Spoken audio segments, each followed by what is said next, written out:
ጤና ይስጥልን የከበረ ሰላምታችን በመላው ዓለም ሆናችሁ ቃል ስፖርት ዩቲዩብ ቻናላችንን ለምትከታተሉ ውድ አድማጮቻችን ሁሉ ይድረስ ብለናል። ከእናንተ ከሆነው ቃል ስፖርት ዩቲዩብ ቻናል ለዚህም ሰዓት መርጠን ያሰናዳላችሁን ስፖርታዊ ጥንቅሮች በቅደም ተከተል እንደ ሁልጊዜው እያደረስናችሁ ቆይታ የምናደርግ ይሆናል። እስከ ፕሮግራማችን ፍጻሜ ቆዩን። ላይክ፣ ሰብስክራይብ፣ ሼር ስለምታደረጉን ስለ አጋርነታችሁም እጅግ አድርገን አመስጋኞች ነን። በሀሳብ መስጫ ሳጥናችን ላይ የዓለም ዋንጫ የሩብ ፍጻሜ መርሃ ግብሮችን እየተመለከትን ነው። ምሽታችሁ እንዴት ያለፈ፣ ዛሬስ ምን እንጠብቅ የሚለውን ጨምሮ መልከታዎቻችሁ እንደ ሁልጊዜው ልታጋሩን ይችላላችሁ። እኛ በመረጃ ሰዓታችን አስቀድመን የምሽቱን ጨዋታ እናነሳለን። ለየት ያለ አጋጣሚ ነው። ሚኬል ሜሪኒዮ ተጠባባቂ ወንበር ላይ ካለ ተቀይሮ ሲገባ ጎል አለ የሚለውን በተከታታይ ጨዋታ ተመልክተናል። ወጣቱ ላሚን ያማል ድንቅ ነበረ። የቤልጅየም የግብ ጠባቂ ቲቦት ኮርቷ ጉዳት ያመጣው ትልቅ ችግርንም የተመለከትንበት ነው። ዛሬ እንግሊዝ ከኖርዌይ እና እንደዚሁም አርጀንቲና ከስዊዘርላንድ ትልቁ መርሃ ግብር ይሆናል። የአውሮፓ ኃያላን ክለቦች ወቅታዊ የዝውውር መረጃዎችን ጨምሮ በቃል ስፖርት ዩቲዩብ ቻናል ተጨማሪ መረጃዎችን ከኛ ጋር ስትቆዩ ትከታተላላችሁ። በተወዳጁ የእንግሊዝ ፕሪሚየር ሊግ የመረጃ ሰዓታችንን በርከት ያሉ አጫጭር ስፖርታዊ ጥንቅሮችን ይዘናል። ወደ ፕሪሚየር ሊግ የተመለሰ አንድ እውቅ ሰው አለ። ለየት ባለ አጋጣሚ ነው ወደ ፕሪሚየር ሊግ የመጣው። በአጫጭር ስፖርታዊ መረጃችን እናነሳዋለን። በሲቲ በኩል የቡድን ዜና ተይዟል። ትላንትና ሁለት ሲቲውያን በተቃራኒ የተፋለሙበት ነው። ሌላኛው የሲቲው ኮከብ 61 ደቂቃ ያሳለፈበትን የዓለም ዋንጫ እየተመለከትን ነው። ሃላንድ ነገር አነጋጋሪነቱ እንደቀጠለ ነው። በቡድን ዜና በማንቸስተር ሲቲ በኩል እናነሳዋለን። የቼልሲን የዝውውር መስኮት ወቅታዊ እንቅስቃሴ ከታማኝ የዜና ምንጮች አረጋግጠነዋል። የቀድሞ ሰውም ማርሰል ዴሳይል ብስጭት ብሏል። የቼልሲው አለቃ ስራቸውን በይፋ እንደጀመሩ ይታወቃል። ተጨማሪ ጥንቅር ይዘንበታል። የሊቨርፑሉ ኮከብ በበርካታ ክለቦች ይፈለጋል። በተለይም በሀያላኖቹ ክለቦች ቤት ስሙ የሚነሳውን ሊቨርፑል እናነሳለን። በዓለም ዋንጫ ድንቅ ጊዜን እያሳለፈ ነው። ከዛ ውጪ በሊቨርፑል በኩል ለእናንተ ውድ አድማጮቻችን ለሳቱ የያዝናቸው የቡድን ዜናዎች አሉ፣ ታደምጣላችሁ። በአርሰናል የመረጃ ሰዓታችንም ያው የሚኬል ሜሪኖ ጉዳይ መነሳት አለበት። በጣም አስደናቂውን ሚኬል ሜሪኖን እናነሳለን። ከዛ ውጪ አርሰናል ዝውውር ላይ አንዳች ነገር ሊያመጣ የሚችል የዓለም ዋንጫ ጉዞን ተመልክተናል። በዝውውር መስኮቱ ላይ የአርሰናል የዝውውር መስኮትን ወቅታዊ መረጃዎች በአማካይ ስፍራው ጨምሮ ጠንቅቅ አድርገን ይዘናል። በቃል ስፖርት ዩቲዩብ ቻናል ከማንቸስተር ዩናይትድ ጋር በተያያዘው የሆነ ስጋቶች ነበሩ የኤደርሰን ዝውውር ላይ እና በቃል ስፖርት ዩቲዩብ ቻናል ከአንድ ሳምንት በፊት ዝውውሩ አሳሳቢ ሁኔታ ላይ እንደነበረ አድርሰናችሁ ነበረ። አሁን ላይ ዝውውሩ ተቋርጧል። ምክንያቱን እንነግራችኋለን።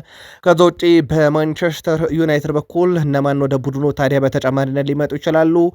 የዝውውር መስኮቱ ላይ የማንቸስተር ዩናይትድ ወቅታዊ እንቅስቃሴና ዕለታዊ ቡድን ዜና ጨምሮ በቃል ስፖርት ዩቲዩብ ቻናል ተይዟል። ላይክ፣ ሰብስክራይብ እና ሼር ማድረግ እንዳይረሳ። አጋር ስለሆናችሁን አመስግነን ስፖርታዊ መረጃዎቹን ማካፈላችሁ ቃልነን አብራችሁን ቆዩን። በዓለም ዋንጫ የሩብ ፍጻሜ መርሃ ግብሮች እየተመለከትን ነው። ትላንትና ወደ ግማሽ ፍጻሜ ማለፍ የቻለችው ሀገር ደግሞ ስፔን ሆናለች። በዓለም ዋንጫ ሩብ ፍጻሜ መርሃ ግብር ስፔን ከቤልጅየም ያደረጉትን ጨዋታ ስፔን 2-1 በሆነ ውጤት ድል አድርጋለች። በጨዋታው ፋቢያን ሩይዝ 30ኛው ደቂቃ ላይ ግብ አስቆጥሮ ስፔን መራች። ለማደኛው ዴካተለሬ በ41ኛው ደቂቃ ላይ ቤልጅየምን አቻ አድርጎ እረፍት 1-1 ወጡ።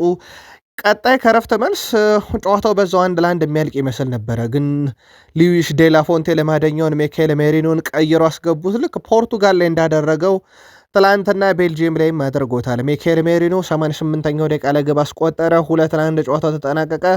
ስፔን በግማሽ ፍጻሜ ከፈረንሳይ ጋር የፊታችን ማክሰኞ ምሽት 4 ሰዓት በቴክሳስ ዳላስ ስቴዲየም ለፍጻሜ ለማለፍ እንዲሁ የምትፋለም ይሆናል። በሚኬል ሜሪኖ በኩል በጣም አስገራሚ ነው የዓለም ዋንጫ ጉዞ። ሚኬል ሜሪኖ ለሀገሩ ግልጋሎት በሰጠባቸው ጨዋታዎች ቁልፍ ሚናዎችን እየተጫወተ ይገኛል። ስፔን በአስፈላጊው ሰዓቷ የምታገኘው ሚኬል ሜሪኖ ያለፉት 3 ጎሎቹ በጣም ወሳኝ ነበሩ። በነገራችን ላይ የሚኬል ሜሪኖ 3 ጎሎች 119ኛ ደቂቃ ላይ ጀርመን ዩሮ 2024 ላይ መጣ ነበረ። ከዛ በኋላ የተፈጠረውን እንመለስበታለን። 92ኛ ደቂቃ ላይ በዚህ ዓለም ዋንጫ ላይ ፖርቱጋል ላይ የ32 ጥሎ ማለፍ ላይ ግብ አስቆጥሮ ሀገሩን ወደ ሩብ ፍጻሜ ያበቃት። ትላንትና ቤልጅየም ላይ 88ኛ ደቂቃ ላይ ግብ አስቆጥሮ ቤልጅየም ከውድድር ወጣች። ስፔን ወደ ግማሽ ፍጻሜ ማለፏን አረጋገጠች።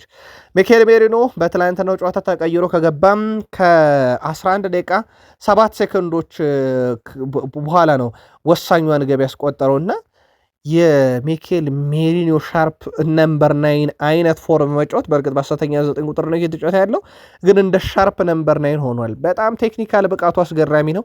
ምናልባት የሚኬል ማርቲን አርቴታን ስራን ወደኋላ መለስ ስንልበታለን። የስፔን ብሔራዊ ቡድን ድል እንግዲህ በተመለከተ ዋና አሰልጣኙ ሀሳባቸውን ያጋራሉ። የስፔን ብሔራዊ ቡድን አሰልጣኝ ሉዊስ ዴላ ፎንቴ ግብ አስቆጣሪያቸው ሚኬል ሜሪኖን አወድሰዋል። ሜሪኖ ብዙ ጥንካሬዎች ያሉት የሚሉት አሰልጣኙ በዓለም ዋንጫ ላይ ካሉ ምርጥ ተጫዋቾች አንዱ ነው ሲሉ ተደምጠዋል።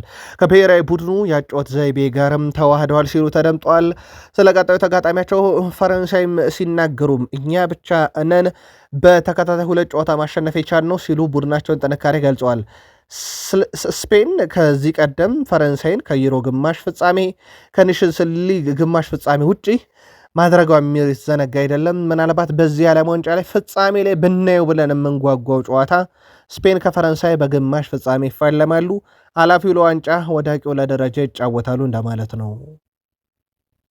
የጨዋታው ኮከብ በመባል የተመረጠው ላሚን ያማል ስለ ቀጣዩ ጨዋታ ሀሳቡን አጋርቷል። ከዚህ ቀደም ፈረንሳይን ከውድድር እንዲወጡ ማድረጉን ያነሳው ላሚን ያማል ፈረንሳይ መፍራት ካለባት እኛን ትፍራ ሲል ተደምጧል። ላሚን ያማል የሚፈጠረው እናያለን በማለት የመለሰው ያማል ሁለታችንም ትልቅ ቡድን አለን፣ ይህ ግልጽ ነው ብሏል። ለእኔ እነሱ ምርጥ ቡድን ናቸው አልክድም፣ ነገር ግን መፍራት ካለባቸው እኛን ይፍሩ ብሏል። ፍጻሜ መድረስ እንፈልጋለን ሲል የተደመጠው ላሚን ያማል ግማሽ ፍጻሜ በመቀላቀላችን ግን በጣም ደስተኞች ነን ሲል ተደምጧል። ስፔን ከፈረንሳይ ላሚን ያማል ከኬሊያን ምባፔ በትልቁ የሚጠበቅ ፍልሚያ ነው። በእርግጥ በላሊጋው የሚተዋወቃሉ ሁለቱ በተቃራኒው መፋለምን። የፊታችን ማክሰኞ የሚደረገው ጨዋታ ግን ገና ካሁኑ ትኩረትን የሳበ ሆኗል። የቤልጅየም ግብ ጠባቂ ቲቦት ኮርቷ ለቡድኑ አጋሩ ያለውን ድጋፍ ከጨዋታው መጠናቀቅ በኋላ ይገልጻል። ቲቦት ኮርቷ በጨዋታው ባጋጠመው ጉዳት በማንቸስተር ዩናይትዱ ሴን ላመንስ ተቀይሮ ወጥቶ ነበረ። ያው አስገዳጅ ቅያር ነበረ። ሴን ላመንስ ድንቅ ግብ ጠባቂ ነው የሚለው ኮርቷ ከፊት ለፊቱ ብሩህ ጊዜ ይጠብቋል ሲል ተደምጧል። ሶስተኛ የብሔራዊ ቡድን ጨዋታውን ያደረገው ሴን ላመንስ ኩባርሴ ከርቀት የመታትን ኳስ ሲመልስ እንግዲህ በትክክል ባለመመለሱ ምክንያት ነበረ ሚኬል ሜሪኖ የተተፋውን ኳስ ያስቆጠረበት። ላመንስ መተቸት እንደሌለበት የገለጸው በጉዳት ተቀይሮ የወጣው ቲቦት ኮርቷ ሜዳው ደረቅ ነበር፣ እሱ ድንቅ ግብ ጠባቂ ነው፣ ከዩናይትድ ጋር ጥሩ ጊዜ ያሳልፏል፣ ዛሬ ያጋጠመው ነገር ለእሱ አይገባውም ነበረ፣ ግን አንድም የሜዳው ችግር ነው ሲል ሴን ላመንስን ተከላክሎታል። ሴን ላመንስንም ድንቅ ግብ ጠባቂ ወደፊትም ብሩህ ተስፋ ያለው ሲል አወድሶታል። ምናልባት ጨዋታን ቁጥሮች ይገልጹታል በደንብ እንዴት ያለ ጨዋታ ነበር የተመለከትነው የሚለውን። በአጠቃላይ ስፔን 2-1 ጨዋታውን አሸነፈች። በሙከራ ደረጃ ብናይ ስፔን 17 ቤልጅየም 5፣ ኢላማውን የጠበቀ እንኳን ብናይ ስፔን 8 ቤልጅየም 2 ብቻ። በተቃራኒ ሳጥን ውስጥ ኳስ በመንካት ስፔን 42 ቤልጅየም 11፣ ኳስን በትክክል በማቀበል ቤልጅየም 244 ብቻ ነው። ስፔን 598 ኳስ በትክክል ተቀባብለዋል። ኳስ ቁጥጥርም ስፔን 68 በመቶ ኳስ ተቆጣጠራለች፣ 62 በመቶ ብቻ ነው የቤልጅየም። ማዕዘን ምትን ብናይ ስፔን 5 ቤልጅየም 1። እንዳጠቃላይ ሁሉ ነገር በስፔን ቁጥጥር ስር የነበረ ጨዋታ ነው ማለት ማጋነን አይሆንም። ምናልባት የቤልጅየም ብሔራዊ ቡድን የተሻለ ጥንካሬ ሶስተኛውን የሜዳ ክፍል በደንብ እንዳይጠቀሙ በማድረግ የስፔን ብሔራዊ ቡድን ተጫዋቾችን በዛ ረገድ ሊጠቀስ የሚችል ጥንካሬ ካልሆነ በስተቀር በጨዋታው ረገድ የስፔን የኳስ የበላይነትና የሙከራ የበላይነት ነበራት። በስፔን ብሔራዊ ቡድን በኩል ምናልባት ውድ ቤተሰቦቻችን በጣም አስገራሚ ነገር ስፔን ያለፉትን 36 ጨዋታ አልተሸነፈችም። ይሄ ምናልባት ጣሊያን ከ2018 እስከ 2021 አልተሸነፈችም፣ በጣም ረጅሙ ነው። አልተሸነፈችም ማለት ግን ያው በመሃላቸው ይኖረዋል። አርጀንቲና ከ2019 እስከ 2022 ሽንፈት አልገጠማትም። ቤልጅየም አሁን 36 ጨዋታ ደርሳለች ከአርጀንቲና እኩል። ስፔን ቀጣዩን ጨዋታ የፈረንሳይን ጨዋታ እንኳን በ90 ደቂቃና በጨማሪው ደቂቃ አቻ የምታጠናቀቅ ከሆነ ከኢጣሊያ ጋር ትጋራለች ሪከርዱን ድል የምታረግ ከሆነ ትጋራለች። 36 ጨዋታን በተከታታይ ያለመሸነፍ ጉዞ ግን በአርጀንቲና ተይዞ ያለውን የሁለተኝነት ክብረ ወሰን ትላንትና እንድትጋራ አድርጎታል። በጣም አስገራሚ ጉዞ ላይ ትገኛለች የስፔን ብሔራዊ ቡድን። በስፔን ብሔራዊ ቡድን በኩል ውድ ቤተሰቦቻችን 2014 እስከ 2026 የዓለም ዋንጫ ጨዋታ ማለትም 2014፣ 2018፣ 2022 ድል ማድረግ በጣም የተሳነው ቡድን ነበር። የጥሎ ማለፍ ጨዋታዎችን በጣም የተቸገረ ቡድን ነበረ፣ በተለይም 2014፣ 2018 እና 2022 ላይ። አሁን ታዲያ ውድ ቤተሰቦቻችን በዚህ ዓለም ዋንጫ ግን 3 የጥሎ ማለፍ ጨዋታን አልፈዋል። 32ቱን፣ 16ቱን፣ ትላንትና 8ቱን ጥሎ ማለፍ ወይም የሩብ ፍጻሜን ጨዋታ አልፈዋል። ባለፉት 3 የዓለም ዋንጫ ያልተሳካላቸውን ባለፉት 3 የዓለም ዋንጫ ጨዋታ ግን ስፔኖች እንደዚሁ ማሳካት የቻሉበት ነበረ። ምናልባት በቤልጅየም ብሔራዊ ቡድን በኩል ሊነሳ የሚችለው ቻርልስ ዴካታሌሬ በትላንትናው ዕለት ግብ አስቆጥሯል ስፔን ላይ። ያም ማለት የስፔኑ በረኛ ኡናይ ሲሞን ከ649 ደቂቃ በኋላ ትላንትና ግብ ተቆጥሮበታል። ስፔን ትላንትና ግብ ያስቆጠረባት ተጫዋች ሆነዋል ማለት ነው። ከዛ ውጪ በጨዋታው ላይ የዲላካተሬም ብቃት በጣም አስደናቂ ነበረ። በእርግጥ ሮሜሎ ሉካኩ አስቀድሞም ተናግሮት ነበረ፣ በጣም ጠንካራዋን ስፔን እንገጥማለን ብሎ ነበረ። ምናልባት ጨዋታውን የተመለከታችሁት የእናንተን የግል ምልከታ በሀሳብ መስጫ ሳጥናችን ላይ ግን አካፍሉን። በቤልጅየም ብሔራዊ ቡድን በኩል ሚኬል ሜሪኖ 88ኛ ደቂቃ ግብ በርካታ ኮከቦችን ያስለቀሰ በርካቶችን የመጨረሻቸው የዓለም ዋንጫ የሚያስደረገ ነው። ለአብነት አክሰል ዊትስል በቤልጅየም በኩል 37 ዓመቱ ነው። ኬቨን ደብሮይነ 35፣ ቲቦት ኮርቷ 34 ዓመታቸው ነው። ሮሜሎ ሉካኩን በእርግጥ 33 ደርሷል። ከዚህ በኋላ ወደ ዓለም ዋንጫ ስለመምጣታቸው እርግጥ መሆን አይቻልም። ከ4 ዓመት በኋላ ነው የዓለም ዋንጫ ድጋሚ ያለውና ያው እነኚህ ተጫዋቾች 4 ዓመት ጨምረው ሲመጡ ሮሜሎ ሉካኩ ነው ትንሹ ዕድሜ ሊሆን የሚችለው በ37 ዓመቱ ምናልባት ጥሩ ፎርም ላይ ይሆናሉ ያን የሚለው በጣም ይወስነዋል። ከዛ ውጭ በጨዋታው ላይ ትንሽ ፈገግ የሚያደርገው የማይክል ኦሊቨር ጥፋት ነው።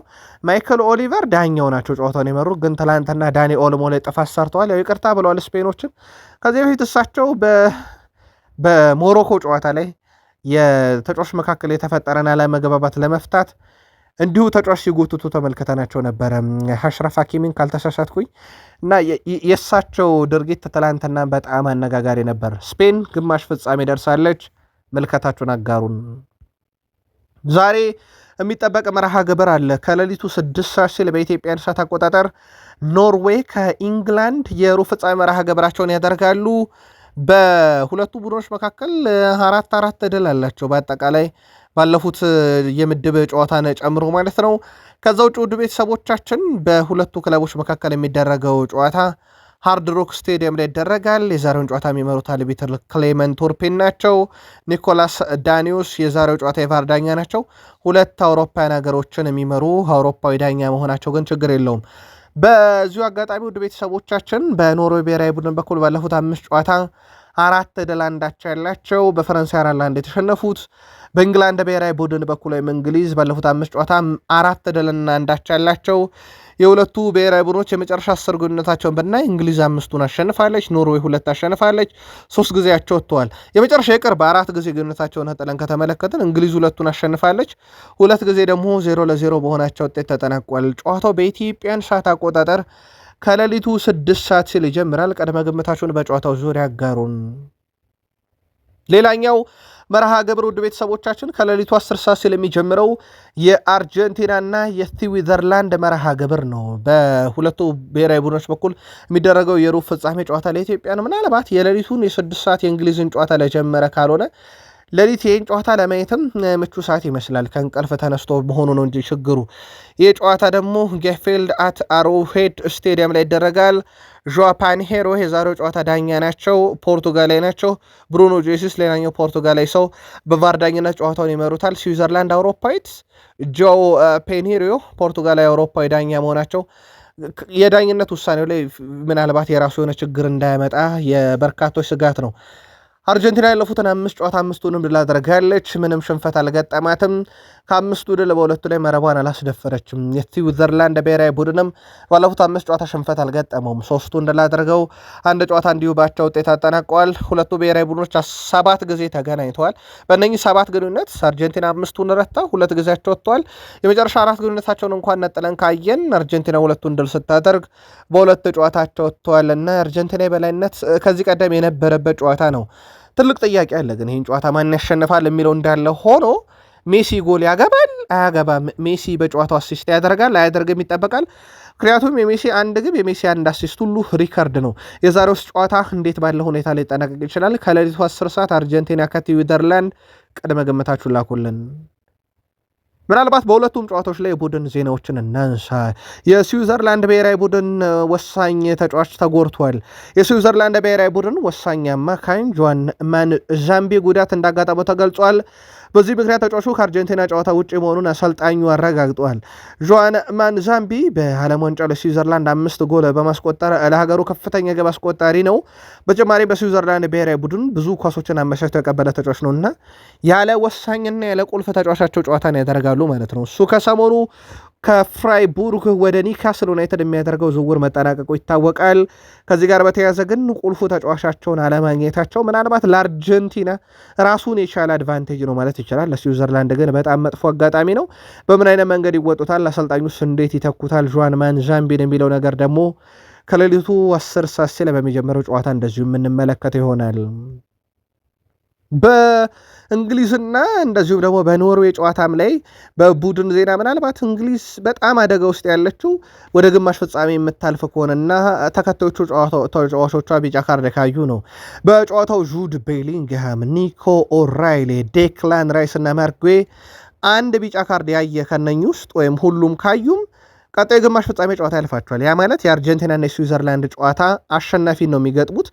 ስለዚህ የእንግሊዝ ድል ማድረግ ብቻ እንዳለ ሆኖ እነኛ 4 ተጫዋቾች ደግሞ ቢጫ ካርድ የሚመለከቱ ከሆነ ለእንግሊዝ በጣም ፈታኝ ይሆናል የግማሽ ፍጻሜ ጨዋታና እንግሊዝ እንዲህ አይነት ጥንቃቄ ማድረግ አለባት። በነገራችን ላይ በዚህ የዓለም ዋንጫ ላይም እንደ እንግሊዝ በርካታ ኪሎ ሜትሮችን የሸፈነ የለም። ይሄ በሜዳ ላይ አይደለም፣ በአውሮፕላን ጉዞ ነው።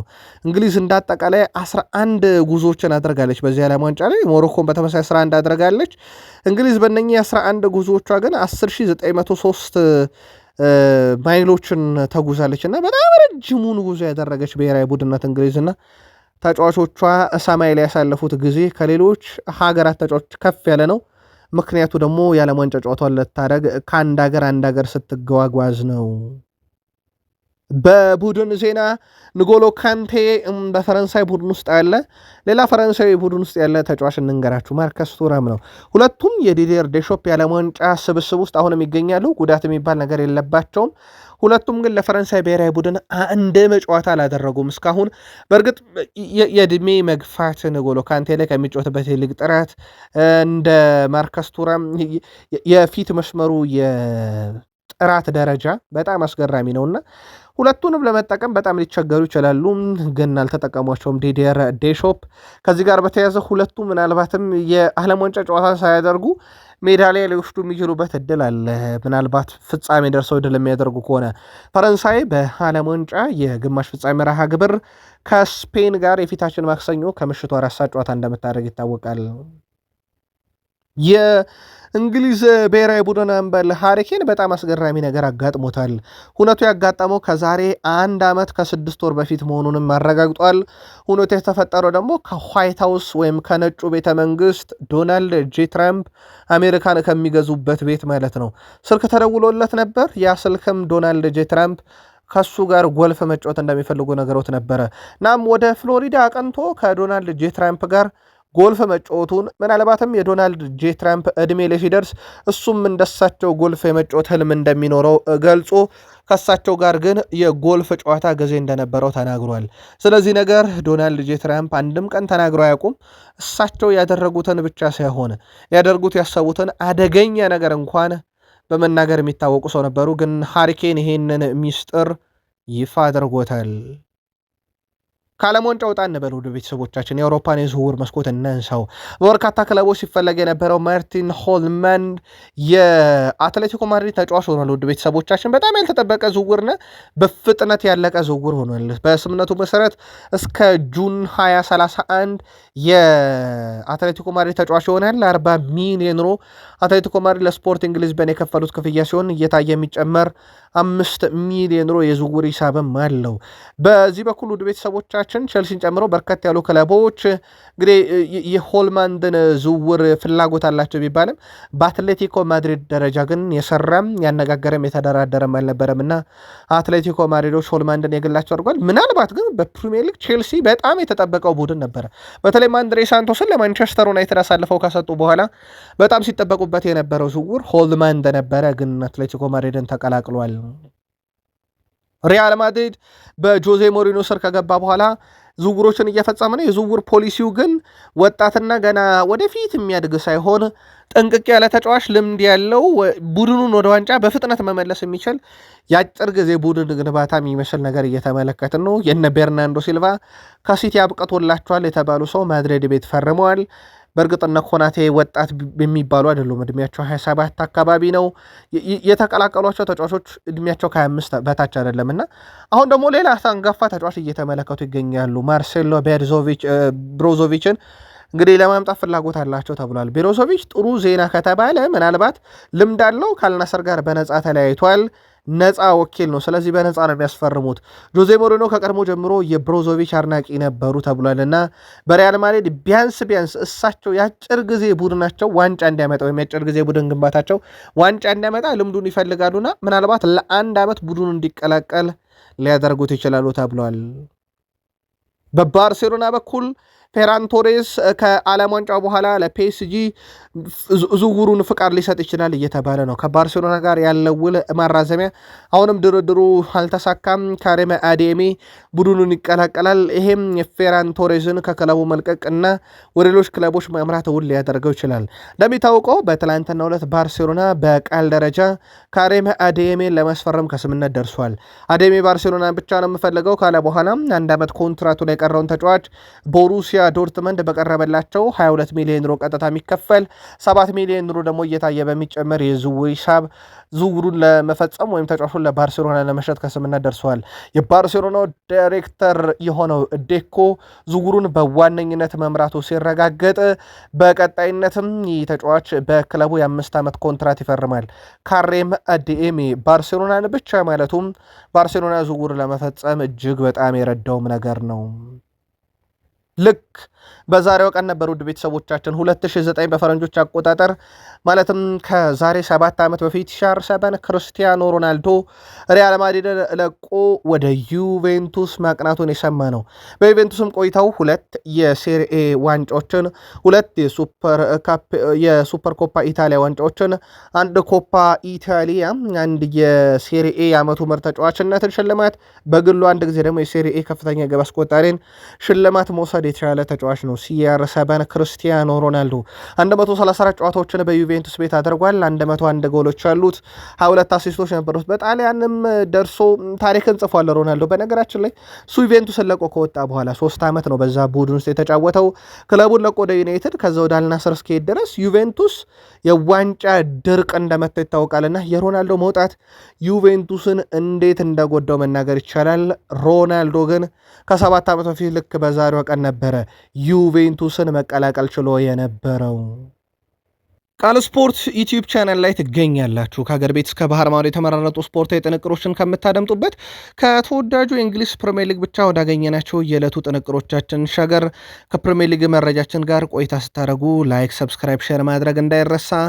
ለ100,000 ሰብስክራይበር ጉዟችን አምባሳደሮቻችንን ዛሬ ማመስገን ነው። ወደ ፕሪሚየር ሊግ መረጃ የምንሻገረው ላይክ እንድታደርጉ ወይም ደግሞ እንዲሁም ቤተሰብ እንድትሆኑ በሀሳብ መስጫ ሳጥናችን ላይ በጽሁፍ መልእክት ለምታጋሩን ውድ ቤተሰቦቻችን ማለት ማለት ነው። ቃል ስፖርት ዩቲዩብ ቻናል ፕሪሚየር ሊግ መረጃችን ተጀመረ። አብራችሁን ቆዩ። ፕሪሚየር ሊጉን ወደ ፕሪሚየር ሊግ ከሚመለሰው ሰውን ጀምር። ጆሴፍ ፎንቴ የቀድሞ የፖርቱጋል ብሔራዊ ቡድን ተጫዋች ነበረ። የሪግሌሽ ብሪሰን ቡድን ተቀላቅሏል። በነገራችን ላይ አሁን የቡድኑ የጀርባ አጥንት ይሆን ዘንድ የእሳቸውን የሰልጣኝ ስታፍ አባልነት ነው የተቀላቀለው። የቀድሞ ፖርቱጋላዊ ተጫዋች እንግዲህ ረጅም ዓመታትን የእግር ኳስ ህይወት አሳልፏል። በነገራችን ላይ 24 ዓመታትን ያክል በእግር ኳስ ተጫውቷል። ብዙ ልምድ አለው። ወደ 798 ጨዋታዎችን አድርጓል። 6 ዋንጫዎችን ያሳካ ተጫዋች ነው ጆሴፍ ፎንቴ በእግር ኳስ ዘመኑና አሁን ደግሞ የአሰልጣኝ ስታፍ አባል ሆኗል። የማንቸስተር ሲቲ ኮከቦች በተቃራኒው ተፋልመው ነበረ። ሮድሪ ስፔንን ወክሎ ጀረሜ ዶኩ ከቤልጅየም በኩል ጀረሜ ዶኩ የረፍቱ ጊዜውን ጀምሯል። በዓለም ዋንጫ ቤልጅየም መሰናበቷን ተከትሎ ሮድሪ ግን ይቀጥላል። ስለዚህ በሲቲ ቅድመ ውድድር ዝግጅት ላይ ከሮድሪ ቀድሞ ጀረሜ ዶኩ ለሲቲ ደርሳል እንደማለት ነው፣ ከትላንትናው ውጤት በኋላ ማለት ነው። በዓለም ዋንጫ ላይ ግን ምናልባት የሲቲ መረጃ ሰዓት ላይ ስላለን የሲቲው ኮከብ ሪያን ሼርኪ ብዙ ደቂቃ እያገኘ አይደለም። በፔፕ ጋርዲዮላ ስር ወሳኙና ቁልፉ ተጫዋች ነበረ። በጣም አስደናቂ ድሪብሎቹ፣ በጣም አስደናቂ ግቦቹ ይታወቃሉ። በእርግጥ የፈረንሳይ ብሔራዊ ቡድን የታለንት ችግር የለበትም። ሚኬል ኦሊሴ ብቻውን ብዙ የሚያዝናኑ ነገሮችን ሜዳ ላይ የሚያደርገው ተጫዋች ነው ብሎ መናገር ይቻላል። በዚህ ዓለም ዋንጫ ላይ ዲዲየር ዴሾፕ 61 አጠቃላይ ደቂቃ ሲሰጡት እስካሁን ሞሮኮን የገጠመው የፈረንሳይ ስብስብ ውስጥ ደግሞ አንዳችም ደቂቃ ተቀይሮ ገብቶ ያልተጫወተው የሲቲ ተጫዋች ሆኗል። ኤርሊንግ ብሮት ሃላንድ ግን በጣም የተለየ ዓመት እያሳለፈ ነው። ውድ ቤተሰቦቻችን ዛሬ ከእንግሊዝ ጋር ኖርዌይ ስትጫወት እንግሊዝ ማንን ብታከላክል በመከላከል ስፍራ ላይ ተጠቅመ ሃላንድን ታቆማለች የሚለው አንድ ሰው ብቻ ነው መጥራት የምንችለው፣ ጆን ስቶንስ የሚባል ስም። ምክንያቱም ጆን ስቶንስ ጋር 2 ጊዜ በተቃራኒው ተፋልሟል። ሃላንድ ሁለቱም ጨዋታ ላይ ጎል አላስቆጠረበትም። ከዛ ውጭ ውድ ቤተሰቦቻችን በመከላከል ስፍራ ላይ ዳንበርንን እንግሊዝ ብትጠቀም በ8 ጨዋታ ሃላንድ ዳንበር ላይ 1 ጎል አስቆጥሮበታል። ማርክ ጉዌን ብትጠቀም እንግሊዝ 5 ጊዜ ሃላንድ ተፋልሞታል፣ 7 ጎል አስቆጥሮበታል። ኤዜሪ ኳንሳ በእንግሊዝ ተከላካይ ቢሆን በ5 ጨዋታ 1 ጎል አስቆጥሮበታል። ትሮቫ ቻሎቫ ቢሆን የእንግሊዝ ተከላካይ በ5 ጨዋታ 2 ጎል አስቆጥሮበታል። ሃላንድ እንግሊዝ ማንንም ብትጠቀም ጎል የማስቆጠር ንጻሬ ነበረው ከዚህ በፊትና በገሌ ታቆመዋለች የሚባል አይነት ተጫዋች አይደለምና ሃላንድ ይጠበቃል። በነገራችን ላይ በዚህ ዓለም ዋንጫ ላይም ከፍተኛ ሬቲንግ በማግኘት ሃላንድ ቀዳሚ ነው። እስካሁን ወደ 8.54 ሬቲንግ ያገኘ በፕሪሚየር ሊግ እየተጫወተ ያለ በዓለም ዋንጫ ከፍተኛ ሬቲንግ ያገኘ ተጫዋች ነው። ሃላንድ ዛሬም ይጠበቃል። ሲቲያን በሃላንድ ምክንያት ከኖርዌይ ወይንስ ምክንያታችሁን ጻፉልን። በቼልሲ በኩል የአሌሃንድሮ ጋርናቾን ዝውውር በተመለከተ ታማኝ የዜና ምንጮችን ዋቢ አድርገናል። ፋብሪዞ ሮማኖ በተጫዋቹ በኩል ያው ክለቡን እንደሚለቅ እርግጥ ከሆነ በኋላ በተለይም ቼልሲ ያው በይፋ ጥሩ ገንዘብ ከመጣ እንሸጠዋለን ካሉ በኋላ በጋርናቾ ዙሪያ እንቅስቃሴዎች መኖሩን አረጋግጧል። ሮማን ጨምሮ በርከት ያሉ የጣሊያን ክለቦች በዚህ ዝውውር ጉዳይ ላይ ቼልሲን አነጋግረዋል፣ መረጃዎችን አሰባስበዋል። እናም በጋርናቾ በኩልና በቼልሲ በኩል እንግዲህ የመጨረሻ ጋርናቾ መሄድ የሚፈልግበትን ክለብ ቼልሲ የሚቀርብለት ገንዘብ ለዝውውሩ በጣም ወሳኝነት አላቸው። በቼልሲ በኩል የኤንዞ ፈርናንዴዝም ጉዳይ ይጠበቃል። ያው በዚህ ክረምት ክለቡ ይለቃል የሚለው ሞር የሚጠበቀው ጉዳይ ነው። ማርሰል ዴሳይል በቼልሲ ቤት የተሰራ ትንሽ ስህተት አለ። ይህም በጣም ልምድ ያለው ጥራት ያለው ተጫዋች በአማካኝ ስፍራ ላይ ጥቂት መሆናቸው እናም ቡድኑ በኤንዞ ፈርናንዴዝ ዙሪያ መገንባቱ ትልቁ ችግር ነው ብሏል። የእሱን መልቀቅ ከሚደግፉት ውስጥ አንደኛው ማርሰል ዴሳይል ነው። ምክንያቱ ግን የኳሊቲ የብቃት አይደለም። ተጫዋቹ ለቼልሲ አልጫወትም ስላለ በጊዜ መልቀቅ ነው። የቼልሲ ትልቁ ችግር ግን በርካታ ያሉ ልምድ ያላቸው ተጫዋቾች በስኳድ ውስጥ የለውም። በተለይ አማካይ ክፍሉ ላይ በኤንዞ ፈርናንዴዝ ብቻ ጥገኛ መሆኑ ትንሽ ብስጭት ያደረገ ነገር ነው ብሏል። በእርግጥ የቼልሲ የመሃል ሜዳ ስፍራ ተጫዋች ልምድ የለውም እየተባለ አንድሬ ሳንቶስን ለዩናይትድ አሳልፎ መስጠቱም በዚህ ሳምንት በጣም አነጋጋሪ ጉዳይ እንደነበረ እንደዚሁ የሚዘነጋ አይደለም። ዣቪ አሎንሶ በኮፓም ስራቸውን ጀምረዋል። ስኬታማ ለመሆን ተከታታይ ጠንካራ ስራ መስራት አለብን። በጣም ጥራታቸውን የጠበቁ ውሳኔዎችን ወይም በጣም ጥሩ ውሳኔዎችን መወሰን አለብን። ጥሩ የእግር ኳስ ባህል ልናዳበር ይገባል። እናም ለደጋፊዎቻችን በጣም ምርጡን ነገር ማድረግ ይጠበቅብናል ብለዋል እሳቸውና በርካቶች እዚህ ቡድን ውስጥ አሉ። በርካታ ተጫዋቾች የየራሳቸው የሆነ ቡድን ሊጠቅሙ የሚችሉበትም እድሎች አሉ። እናም ሁላችንም በልምምድ ማዕከል ጀምሮ ጥንካሬያችንን ማሳየት ራሳችንን መገንባት አለብን፣ ለህልማችን እንታገላለን ሲሉ ተደምጧል። እናም እሳቸው በየቀኑ ስለ ህልማችን እንነጋገራለን በዚህ ልምምድ ቦታ ላይ በእርግጠኝነት በሚቀጥለው የውድድር ዓመት ቼልሲ ተፎካካሪ ቡድን ይሆናል ብለዋል። እሳቸው ትላንትና በይፋ ልምምዳቸውን ጀምረዋል። በኮፓም ተገኝተው በርካታ ኮከቦቻቸውን አግኝተዋል። የሚጠበቁ ኮከቦችም አሉ ኮል ፓልመርን ጨምሮ እንደዚሁም ጉዳት ላይ የነበረው ተጫዋች የብራዚሉ ኮከብ ታዳጊ ተጫዋችንም እንደዚሁ በልምምድ ቦታ ላይ አግኝተውት ነበረ ስታቪዮ ዊሊያን። የአጠቃላይ የቼልሲ የውድድር ዓመት በአዲስ አሰልጣኝ ስር ምን ይመስላል የሚለው ደግሞ ትልቁ ይጠበቃል። የሊቨርፑሉ ኮከብ ተጫዋችን በተመለከተ በተለይ ማካሊስተር በሊቨርፑል ጥሩ ጊዜን አላሳልፈም፣ ምንም ጥያቄ የለውም። በተጠናቀ የውድድር ዓመት ሊቨርፑል ራሱ እንደ ቡድን ጥሩ አልነበረም። ይህም ሌላኛው ጉዳይ ነው። ከዚህ ጋር በተያያዘ ግን ውድ ቤተሰቦቻችን በዓለም ዋንጫ ላይ ድንቅ ጊዜውን ካሳለፈ በኋላ የሪያል ማድሪድ ፍልስፍና አካል ሊሆን ይችላል። የሪያል ማድሪድ የሆኑ ፍልስፍና ልምድ ያለውን ተጫዋች ማስፈረም ነው። በጆዜ ሞሪኒዮ ስር ማካሊስተርን ጉዳይ ዳግም መመልከት ጀምረዋል። የማካሊስተር የዝውውር ሂደት ውስጥ በእርግጥ ማድሪድ ጠፍቶ አያውቅም። ውሳኔ ነው ያልወሰኑት እስካሁን ተጫዋች እንግዛው አንግዛው በሚል ላይ በዝርዝር ውስጥ አለ። ሊቨርፑል አሁን ላይ በአማካኝ ስፍራ ላይ ተጫዋቹን ለመሸጥ ፍላጎት የላቸውም፣ ግን አማካዩ ለማጠናከር ፍላጎት አላቸው። ሪያል ማድሪዶች ይፋዊ ጥያቄ የሚያቀርቡ ከሆነ ግን እና ተጫዋቹ ወደዛ የማቅናት ልባዊ ምኞት አለውና ምናልባት ሊቨርፑል ለድርድር ሊቀመጥ የሚችልበት አስገዳጅ ሁኔታ ሊፈጠር ይችላል። ያ ሲሆን ሊቨርፑል ስለሚሸጥበት ገንዘብ ብቻ ነው የሚደራደረው ማለት ነው። ከዛ ውጭ ግን ማካሊስተር ምናልባት ከማድሪድ ጥያቄ ከመጣለት አሻፈረኝ ብሎ የሊቨርፑል ቆይታውን ሊያቋርጥ ይችላል። በወቅታዊ ጉዳዮች ግን ዳግም ማድሪድ እያየው ነው የሚለው ነው ትልቁ ዜና። ምክንያቱም ማድሪድ አሁን ልምድ ያለው ብቻ ነው ማስፈረም የሚፈልገው። በሊቨርፑል በኩል የዚህ ክረምት አንድ ፈራሚ ነው ያላቸው ቪክተር ሙኒዝ። ሁለተኛ ፈራሚ ተብሎ ስሙ የተነሳው ጀረሚ ጃኩዌቴ በሊቨርፑል ፊርማውን ሳይሆን ያኖረው ክለቡን ተቀላቅሏል። ስለዚህ የሊቨርፑል አካል የሚሆነው ከዚህ በኋላ ነው ጀረሚ ጃኩዌቴ፣ ምናልባት እንደ ሁለተኛ ዝውውር ከተቆጠረ ማለት ነው። በነገራችን ላይ ቪክተር ሙኒዝ ምንም እንኳን ለሊቨርፑል ይፈርም በስፔን ካምፕ ውስጥ ይኑር እንጂ እስካሁን ጨዋታ እያደረገ አይደለም። ትላንትናም ቪክተር ሙኒዝ ስፔን ቤልጅየምን 2-1 ባሸነፈችበት ጨዋታ አንድም ደቂቃ ሜዳ ላይ አላሳለፈም። ስለዚህ የሊቨርፑል ተጫዋች ጥቂት ረፍቶችን አድርጎ ወደ ፕሪሲዝን ይመለስ ዘንድ እድል የሰጠው ነው ማለት ይቻላል። ረፍት ላይ ነው የሚገኘው። ኦልሞስት በስፔን ብሔራዊ ቡድንም ጨዋታ እያደረገ አይደለም። ማይክል ኤድዋርድስ ከስራ ቦታቸው እንደለቀቁ ይታወቃል። የሊቨርፑል ዋና ስራ አስፈጻሚ የነበሩ ሰው ናቸው። ምናልባት ዝውውርን ይጎዳል አይጎዳም፣ ሊቨርፑልን ይጎዳል አይጎዳም የሚሉ ብዙ ጥያቄዎች አሉ። ኤድዋርድስ ወደ ክለቡ ሲመለሱ ተጫዋቾች ምልመላ ላይ ለመስራት ነበረ እቅዳቸው። ወደ ስራው እንዲመለሱ ያነሳሳቸው ዋና ምክንያት ያ ነበረ። በነገራችን ላይ በተለይም ክለቡ ሊቨርፑልም አዲስ እህት ክለብ ወይም ደግሞ አጋር ክለብ ለሊቨርፑል የመግዛት ፍላጎት ነበራቸው። ልክ ቼልሲ አለ፣ ስትራስቡርግ አለ። ቼልሲ ተጫዋች ይገዛል፣ ለስትራስቡርግ በውሰት ይሰጣል። ከስትራስቡርግ ይገዛ ለመልሶ ወይ ውሰት ብሎን አጠናቋ ያመጣል። ይሄ አንዱ የሚጠቀሙበት ስትራቴጂ ነው ትልልቅ ክለቦችና ሊቨርፑልም እንደዛ አስቦ ነበር ኤድዋርድስን ያመጣቸው። መጀመሪያ ላይ እሳቸው የፈረንሳዊ ክለብ ቦርዶን ሁኔታ ይጨርሱ ዘንድ ጥሩ ስራዎችን ሰርተዋል።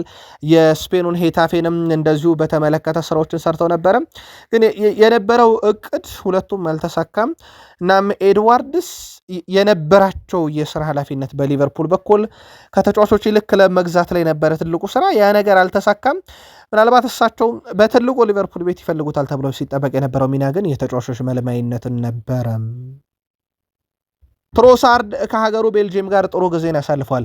በዓለም ዋንጫ በርካታ ከክፍት ጨዋታ የግብ ዕድሎችን የፈጠረ ተጫዋች ሆኖ ሀገሩ ቤልጅየም ከዓለም ዋንጫ ውጭ መሆኗ ይታወቃል። ትላንትና ይሄ ነገር ለአርሰናል አንዳች የሚሰጠው ነገር አለ፣ ምንም ጥያቄ የለውም። ብዙ ዘገባዎች ወደ ቱርክ የሚያደርገውን ዝውውር በተመለከተ የዓለም ዋንጫ ሂደቱን ያስተጓጎለው የሚል ዘገባዎች ነበሩ። የቱርኩ ክለብ እና አርሰናል ከስምምነት መድረሳቸው ይታወቃል። ስለዚህ አሁን ነገሩን ለማጠናቀቅ ከተጫዋቹ በኩል የሚደረገውን ድርድር ይጨርስ ዘንድ ቤልጅየም ከዓለም ዋንጫ ውጭ ሆናለች። ስለዚህ አንዳች ነገር እንሰማለን ማለት ነው። የዚህ ሽያጭ አርሰናል ቤት የሚያመጣው ተጫዋች እንዳለ ቀድሞም ይታወቃል። ሚኬል ሜሪኒዮ ሜሪኒዮ ካለ ተጠባባቂ ወንበር ላይ ማለት ነው አንዳች ነገር ይፈጠራል ተቀይሮ ሲገባ። ይሄንን በስፔን ብሔራዊ ቡድን በተከታታይ ጨዋታ በፖርቱጋልም በቤልጅየም አሳይቶናል። በነገራችን ላይ 2004 ላይም ፈረንሳይን ሲያሸነፉ እንዲሁ ተቀይሮ ገብቶ ቶኒ ክሩስ ከጀርመን ብሔራዊ ቡድን የተለያየው የሚኬል ሜሪኒዮ የድል ግብ ከመጣ በኋላ ነው። ሮናልዶ ከዚህ በኋላ በዓለም ዋንጫ ስለመጫወቱ እርግጥ አይደለም፣ ከሚኬል ሜሪኒዮ ግብ በኋላ ነው። ኬቨን ደብሩይናም ተመልሶ ስለመጫወቱ ስለ ቤልጅየም እርግጠኞች አይደለንም። ኬቨን ደብሩይና ምናልባትም በዚሁ ከቀረ ሚኬል ሜሪኖ አይረሳም። ምናልባት ደግሞ ስፔን ዋንጫ ከበላች ምንም ጥያቄ የለው ሚኬል ሜሪኖ አይረሳም። ፖርቱጋል ላይ 92ኛው ደቂቃ ላይ፣ ትናንት ቤልጅየም ላይ 88ኛው ደቂቃ ላይ ሁለቱንም ተቀይሮ ገብቶ የአርሰናል ንብረት የሆነ አንድ ተጫዋች ሚኬል ሜሪኖ በዓለም ዋንጫ ታሪክ በሁለት ተከታታይ የጥሎ ማለፍ ጨዋታዎች ላይ ተቀይሮ ገብቶ የማሸነፊያ ግቦችን ያስቆጠረ ተጫዋች ሆኗል። ይህም በአርሰናል ታሪክ የመጀመሪያው ያደርገዋል። ሚኬል ሜሪኖ እንዲህ አይነት ኳሊቲ እንዳለው ግን ያስተዋወቁን ሚኬል አማርቲያን አርቴታ ናቸው። ትሮሳርድን ሐሰተኛ 9 ቁጥር፣ ጋብርኤል ማርቲኔሊን ሐሰተኛ 9 ቁጥር ያደርጋሉ ሲባል በጉዳት አጥቂ ሲያጡ ሚኬል ሜሪኖን አጥቂ አድርገውት አስገራሚ ገድል ፈጸመ። አሁን ስፔን ውስጥ እንደ ሐሰተኛ 9 ቁጥር ይጠቀሙታል። ሉዊስ ዴላ ፎንቴ በሁለት ጨዋታ የሚያደረገው ያን ነው። ትላንትናም ግብ ሲያስቆጠር በነገራችን ላይ ግብ ጠባቂው ፊት ለፊት የተተፋ ኳስ አግኝቶ ነው እና እዛ ቦታ እንዴት ተገኘ?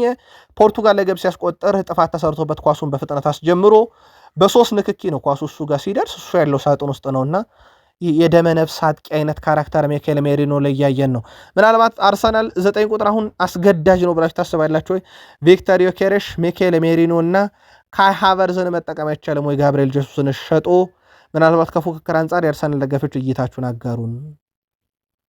የዓመቱ አስደናቂ ግብ ጠባቂ ዳቪድ ራያ ነው፣ ምንም ጥያቄ የለውም። የፕሪሚየር ሊግ ያለፉት 3 ዓመታት የወርቅ ጓንት ባለቤት፣ የዘንድሮ የአውሮፓ ሻምፒዮንስ ሊግ የወርቅ ጓንት ባለቤት፣ በፕሪሚየር ሊጉ በጣም አስደናቂው ግብ ጠባቂ ለስፔን ተጠርቶ ሄዶ ነበር እና ዘንድሮ ቋሚ ይሆናል ተብሎ ጠብቆ ነበረ። ከስፔን ብሔራዊ ቡድን ውስጥ ካሉት ተጫዋቾች ወይም ካሉ ግብ ጠባቂዎች ጥራት አንጻር ዳቪድ ራያ እስካሁን ለስፔን በዓለም ዋንጫው ተጠራ እንጂ አልተጫወተም። በስፔን ብሔራዊ ቡድን 0 ደቂቃ ነው ሽፋን ሰጠው ወይም አልተጫወተም ማለት ነው። ከዚህ ጋር በተያያዘ ምናልባት የተጫዋቹ የኳሊቲ ችግር ወይንስ ሉዊስ ዴላ ፎንቴ ኡናይ ሲሞኔ የሙጥኝ ማለታቸው ትልቁ መነጋገሪያ ጥያቄ ሆኗል። ከዛ ውጭ ግን በርካቶች ዳቪድ ራያ በአርሰናል በሊግ ራሱን አሳይቷልና ምናልባት የሉዊስ ዴላ ፎንቴ ምርጫ እይታ ሊሆን ይችላል እንጂ ሌሎች ጉዳዮች ላይሆኑ ይችላሉ የሚሉ መልካታዎችን ያጋራሉ። በእርግጥ ግብ ጠባቂው ከጉዳትም ከድካም ራሱን እየጠበቀ ይገኛል። የአርሰናል ደጋፊዎች ስለ ጉዳዩ ግን የግል መልከታችሁን ላኩልን። ብሩኖ ጊማሬሽ ዝውውርን በተመለከተ ያው ከኒካስል ጋር መደራደርን ሊቨርፑሎች ጠንቅቀው ያውቁታል። በኒካስል ዩናይትድ ቤት ያለን ውል አቋርጦ ወደ ሀያል ክለብ ማምራትን ደግሞ ኢሳቅ ጠንቅቆ ያውቀዋል። ምክንያቱም የአምና ታሪክ ነው። አሁን ተረኛው ብሩኖ ጊማሬሽ ይመስላል። በነገራችን ላይ ኒካስል ዩናይትድ አንቶኒ ጎርደንን ለባርሴሎና ሲሸጥ ቀናት አልፈጁበትም። የሳንድሮ ቶናሊም ዝውውር በሆን ብዙ ገጭ አልበዛውም። የብሩኖ ጊማሬሽ ወደ አርሰናል ሲሆን ግን ነገሩ ከሯል። ዕድሜው 29 ለተጠጋ ተጫዋች ኒካስሎች የሚጠይቁት ገንዘብ አርሰናልን የፈተነ ሆኗል። ጊማሬሽ በለንደን የመኖር ትልቅ ፍላጎት አለው። በአሰልጣኝ ሚኬል አርቴታ የጨዋታ ፍልስፍና ውስጥ መስራት ይፈልጋል። በአውሮፓ ሀያላን ክለቦች ውስጥ የሻምፒዮንስ ሊግ ምሽቶችንም ማሳለፍ ይፈልጋል። አርሰናል ለትልቅ ዋንጫ ለመፎካከር የተሻለ እድል እንደሚሰጠው ያመነው ብሩኖ ጊማሬሽ የልቀቁኝን ጥያቄ በይፋ ማስገባቱ ይታወቃል። አርሰናል ከወኪሉ ጋር ባደረገውም ድርድር ተጫዋቹ በግል የ5 ዓመት ኮንትራት ለመፈረም ሲስማማ ለኒካስል ስንት እናቅረብ የሚለው ይጠበቃል። በአርሰናል በኩል በርከት ያሉ የዜና ምንጮች 70 ሚሊዮን ፓውንድ እየጠበቁ ነው። አርሰናል ከዛም በታች በነገራችን ላይ ሊያቀርብ ይችላል። የዕድሜ ሁኔታ ምናልባትም አርሰናልን ብዙ ገንዘብ እንዳያቀርቡና ኒካስል በፈለገው ልክ ሆኖ ዝውውሩ በፍጥነት እንዳያልቅ ሊያደርገው ግን ይችላል። በአርሰናል እና በኒካስል ዩናይትድ መካከል እንዲህ አይነት ድርድር ባለበት ሰዓት ኒካስሎች ከአርሰናል አንድ ተጫዋች ፈልገዋል። ኒካስል የፈለጉት ተጫዋች ደግሞ ማርቲኔሊ ነው። ጋብርኤል ማርቲኔሊ በዛ ቦታ ላይ አርሰናልን ይለቃሉ ከተባሉት ከትሮሳርድ በመቀጠል በትልቁ ይነሳል። አርሰናል እንደሚቀርብልኝ ሂሳብ ካላቸው ተጫዋቾች አንደኛው ነው። ምናልባትም ትሮሳርድን እንግዲህ ኦልሞስት የትሮሳርድ ሂደት ላይ ነው ያለው፣ ሊጠናቀቅ ከጫፍ ደርሷል። የተጫዋቹ ስምነት ብቻ ስለቀረ ከተሸጠና እንደተባለው ኒካስል ዩናይትድ ማርቲኔሊን ተስማምቶ ከገዛ አርሰናል በፍጥነት አንድ የግራ ክንፍ አጥቂ መምጣት አለበት። ያው እንደሚጠበቀው ሞርጋን ሮጀርስ ነው። ይህን መረጃ እስካጠናቀርንበት ሰዓት ድረስ አፕዴት የለም እንዳልናችሁ። ምናልባት ከዚህ ዜና በኋላ አፕዴት ካለ በቀጣይ መረጃ እናካትተዋለን። ከዛ ውጭ የሚጠበቀው ብራድሌይ ባርኮላ ነው። አርሰናል እንደሚሸጠው ተጫዋች ይወሰናል። ክርስቶስ ዞሊስም በዚህ ቦታ ላይ አለ። ኒውካስል ዩናይትድ በጋብርኤል ማርቲኔሊ ዙሪያ ግን ከአርሰናል የቅርብ ሰዎች ጋር ውይይት አድርጓል። ስለ ተጫዋቹ የሽያጭ ሁኔታ ቃል ስፖርት ዩቲዩብ ቻናል እንከታተለዋለን። ማንቸስተር ዩናይትድ በተወሰነ መንገድ አጠራጣሪ የነበረውን ቃል ስፖርት ዩቲዩብ ቻናልም በአንድ ሰሞን ምናልባትም ከ4-5 ቀን በፊት በሰበር ዝውውሩ ሊቀር ይችላል ብለን ዘገባ ሰርተን ነበር። ምናልባት የቃል ስፖርት ዩቲዩብ ቻናል ውድ ቤተሰቦቻችንና የዘውትር አድማጮቻችን የዩናይትድ ቤተሰቦች በደንብ መረጃውን ያስታውሱታል ብለን እናስባለን። የተወሰኑ ጥርጣሬዎች ነበሩ። ትላንትና ሕክምና ምርመራውን አድርጎ ነበረ። ዩናይትድ መልሶታል። አታላንቶች 100% ተጫዋቻችን ፊት ያደርጋል እናም ዳግም ወደ ስኳዳችን ይቀላቀላል ብሏል። ዩናይትድ አልሆነም ነገሩ ካሉ በኋላ ማንቸስተር ዩናይትዶች አሁን ሌሎች ዝውውሮች ላይ ትኩረት ያደርጋሉ። ያው ተጨማሪ ምርመራዎችን እንግዲህ እቅድ ይዘው ነበረ ማንቸስተር ዩናይትዶች፣ ነገር ግን እቅዳቸውን ቀይረዋል። ተጨማሪ ምርመራው እንዲቀር አድርገዋል። ኤደርሰን ማንቸስተር ዩናይትድን አይቀላቀልም፣ ወደ አታላንታ በቀጥታ ይመለሳል። በነገራችን ላይ በአታላንታ እስከ 27 ኮንትራት ስላለው በዛ መቆየት ይችላል። በጣም የሚያሳዝነው ዜና ግን አትሌቲኮ ማድሪድን ሊቀላቀል ከጫፍ የደረሰ ተጫዋች ዩናይትድ ፈለግኩ ሲለው ሁሉ ነገር እርግፍ አድርጎ የተወ ነበር። ዩናይትድ ባለቀ ሰዓት ተተነዋል ብለው የኤደርሰን ዝውውር ሙሉ ለሙሉ ቆሟል። ማይክል ካሪክ ከተጫዋች ዝውውር ጋር በተያያዘ በነገራችን ላይ የተወሰነ ድርሻ የመወሰን ስልጣን አላቸው። በዋና እንደ ማናጀርም ባይሆኑ እንደ ኮችም ሆነው ግን የተወሰነ ስልጣን አላቸው። እንዲማከሩ ከነ ጄሰን ዊልኮክስ ጋር ጨምሮ ከነ ክሪስቶፈር ቪቪየል ጋር በቅርበት እየሰሩ ነው። ማይክል ካሪክ ከተጫዋች ፕሮፋይል ጋር በተያያዘ የኤደርሰንን ዝውውር ከመጀመሪያውም ብዙ ካልተቀበሉ ዩናይትዳውያን ናቸው እየተባለ ነው። በሌላ በኩል ዩናይትድ በተጫዋቹ ላይ ባደረገው የሕክምና ምርመራና የዓለም ዋንጫ ጉዞ ደረጃ እርግጠኛ መሆን አልቻሉም። በአንጻሩ አታላንቶች ተጫዋቹ ምንም አይነት የጤና ችግር የለበትም፣ እናጫውተዋለን እኛ ጋር ብለዋል፣ ወይም እንሸጠዋለን ብለዋል። ማንቸስተር ዩናይትድ የቼልሲውን አንድሬ ሳንቶስ ማግኘቱም ግን ዝውውሩ ተመሳሳይ እና ተቀራራቢ ፕሮፋይል ያለው ተጫዋች ከማምጣት ሌሎች ላይ ትኩረት እናደርግ የሚለው በዋነኝነት ይጠቀሳል። አሁን ዩናይትድ ትኩረት ካደረገባቸው ተጫዋቾች ውስጥ አንደኛው የሮማው የአማካይ ስፍራ ተጫዋች ማኖ ኮኔ ነው። ዩናይትድ ወደ ዝውውሩ ገብቷል በይፋ 25 ዓመቱ ነው። ይህ ተጫዋች በማይክል ካሪክም ሲስተም ስር ይሰራል ተብሎ የታሰበና ከኤድዋርዶ ካማቪንጋ ይልቅ እሱን ማስፈረም መሞከር ይሻላል ተብሎ በቦርዱ የታመነበት ሆኗል። ሮማዎች ለዚህ ዝውውር 50 ሚሊዮን ፓውንድ አካባቢ ይጠብቃሉ። እንደ አርሰናል፣ ሊቨርፑል፣ ቼልሲ፣ ማንቸስተር ሲቲ ያሉ ክለቦች በተጫዋቹ በኩል በዝርዝራቸው ውስጥ ያለ ነው። ከዚህ ጋር በተያያዘ ውድ ቤተሰቦቻችን ማንቸስተር ዩናይትድ በቀጣይ ከተጫዋቹ ወኪል ጋር ድርድር የማድረግና ስለ ዝውውሩ መረጃዎችን የማሰባሰብ ፍላጎት አለው ተብሏል። ቃል ስፖርት ዩቲዩብ ቻናል የዩናይትድን መረጃ አፕዴት ስናደርግ እናነሰዋለን። ዩናይትድ የቼልሲውን አንድሬ ሳንቶስን ትላንትና ሕክምና ምርመራውን በተሳካ ሁኔታ ካጠናቀቀ በኋላ እንዳስፈረመው ነግረናቸዋል። ዛሬ ማንቸስተር ዩናይትድ እና ተጫዋቹ መግለጫ ይሰጣሉ ተብሎ ይጠበቃል። በዝውውሩ ዙሪያ ላይ አንድሬ ሳንቶስ እንግዲህ ምን አይነት መግለጫ ይሰጣል፣ ዩናይትድስ ተጫዋቹን ስለማስፈረማቸው ሲገልጹ ምን አይነት መግለጫን ያካትቱበታል የሚለው ይጠበቃል። ያው ትላንትና ፊርማው እንዳኖረ ግን በምሽት መረጃችን ማለትም በጁላይ 10 በሰበር ነግረናችሁ ነበር በዚሁ በቃል ስፖርት ዩቲዩብ ቻናል ላይ። ሌላ በዩናይትድ የሚጠበቀው የቡድኑ ተጫዋች ሆነው ጉዳት ላይ የነበሩ ተጫዋቾች እንዳሉ ይታወቃል። ቤንያሚን ሼሽኮ ጉዳት ላይ ያለ ነበረ ሲዝኑ የተጠናቀቀው በማንቸስተር ዩናይትድ በኩል። አሁን ባለው ሂደት ተጫዋቹ በጥሩ ሁኔታ እያገገመና በሚቀጥለው የውድድር ዓመትም በቡድኑ የመጀመሪያ ጨዋታ ጀምሮ መሳተፍ እንደሚችል ሳሙኤል ሉካረስት አስነብቧል። ተጫዋቹ ካጋጠመውን ጉዳት እንግዲህ ያገግሟል። የዩናይትድ የአጥቂ ክፍል በቤንያሚን ሼሽኮ ይመራል። ቀጣይ በዘርኪዚ ነው ወይንስ ሌላ አጥቂ ይመጣል የሚለው ግን ያው የዝውውር መስኮቱ ሁኔታዎች የሚወስኑት ይሆናል። የዝውውር መስኮቱ 1 ወር ገደማ በላይ ሆነ የሚቀረዋልና በርካታ እንቅስቃሴዎች ሊኖሩት ይችላሉ። ቲቦት ኮርቷ ትላንት ሲጎዳ ሴን ላመንስ ነበር ወደ ሜዳ የገባው። ላመንስ ለሀገሩ ከዚህ ቀደም 3 ጨዋታ ላይ ግልጋሎት ሰጥቶ ነበረ። ያው በብሔራዊ ቡድን ደረጃ በዓለም ዋንጫ ሲሳተፍ የመጀመሪያው ነው። በዓለም ዋንጫ ሩብ ፍጻሜ ጨዋታ ላይ ስፔን በቤልጅየም ተሸነፈች። በእርግጥ የሚኬል ሜሪኖ ግብ ሲቆጠር እሱ የተፋው ኳስ ነበረም። ለተጫዋቹ ግን ያው ድጋፋቸውን በርካቶች እየገለጹ ነው። የራሱ የቡድን አጋሩ የሆነው ተቀይሮ የወጣው ቲቦት ኮርቷ የሜዳው ችግር ነው እንጂ ሴን ላመንስ ብቃት ችግር አይደለም ማለቱ ይታወቃል።